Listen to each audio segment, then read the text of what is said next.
His visit was highly anticipated, and his writings arguably caught the eye of more ordinary people than any economist before him.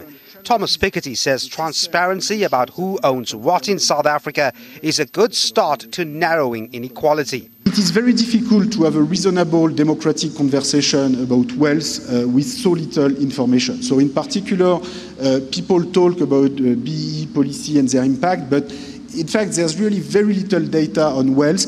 It will be important and absolutely possible for South Africa to introduce an annual tax on net wealth, a progressive annual tax on net individual wealth.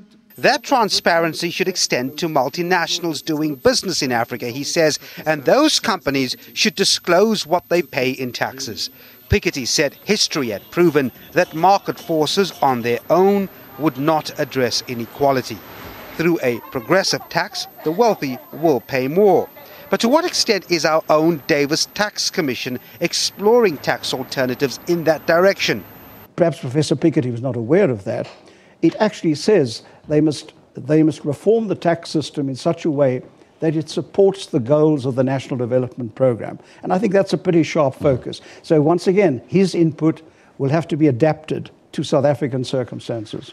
South Africa's National Development Plan seeks to eliminate poverty and reduce inequality by 2030. The country, however, has its work cut out for itself.